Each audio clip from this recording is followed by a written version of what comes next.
Cyber security শিখছেন বা শিখতে চাচ্ছেন, ভুল ল্যাপটপ কিনে 50 থেকে 60,000 টাকা নষ্ট করার আগে অবশ্যই ভিডিওটি শেষ পর্যন্ত দেখবেন। হতে পারে সেটা ল্যাপটপ বা ডেস্কটপ।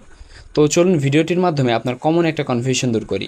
আমি প্রায় প্রশ্নটির সম্মুখীন হই ইনবক্সে বা সামনাসামনি সাক্ষাৎকারে, যে ভাই আমি সাইবার সিকিউরিটি শিখতে চাচ্ছি বা শিখছি, আমি কোন ধরনের ল্যাপটপ বা ডিভাইস কিনবো।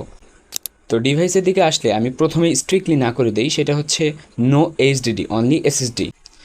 প্রথমে যদি আমরা র্যামের কথা বলি, তাহলে অবশ্যই আমাদের বুঝতে হবে যে আমাদের এই কাজে যেহেতু অনেকগুলো টুল, ট্যাব, ভার্চুয়াল মেশিন চালাতে হয়, সুতরাং আমাদের সর্বনিম্ন 8 GB র্যাম দেখে ডিভাইসটি ক্রয় করতে হবে, অথবা 8 GB র্যাম আমি প্রেফার করব। তবে আপনার বাজেট যদি একটু টাইট হয়, তাহলে অবশ্যই আপনি 6 GB র্যাম নিতে পারেন, তবে স্মুথলি চালাতে পারবেন না অথবা সমস্যা হবে।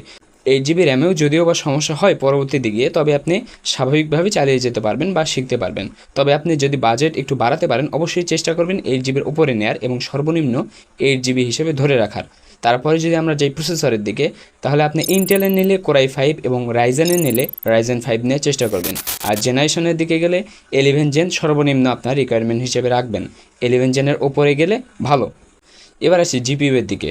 আপনার কাজ যদি নেটওয়ার্ক সিকিউরিটি, বাগ বাউন্টি বা ওয়েব সিকিউরিটির হয়, তাহলে আপনার ডেডিকেটেড জিপিইউ ছাড়াও চলবে। কিন্তু আপনার কাজ যদি এআই, মেশিন লার্নিং বা পাসওয়ার্ড ক্র্যাকিং ধরনের কাজ হয়, তাহলে আপনি অবশ্যই একটা এনভিডিয়ার জিপিইউ নেওয়ার চেষ্টা করবেন।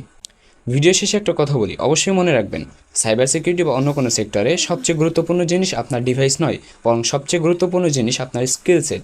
কিন্তু সেই স্কিল সেট করার জন্য অবশ্যই একটা রিলায়েবল ডিভাইসের প্রয়োজন। আর এই বিষয়ে যদি আরও ডেপথ ইনফরমেশন দরকার হয় বা কারো সাহায্যের প্রয়োজন হয়, একান্ত আমার সাথে যোগাযোগ করতে পারেন। আমি ইনশাল্লাহ সর্বোচ্চ চেষ্টা করব সময় বের করে আপনাকে সাহায্য করার। আর এমন গুরুত্বপূর্ণ ইনফরমেশনের জন্য অবশ্যই পেজটিকে ফলো দিয়ে পাশে থাকবেন। আর যারা ইউটিউব চ্যানেল থেকে দেখছেন, তারা সাবস্ক্রাইব করবেন। ধন্যবাদ।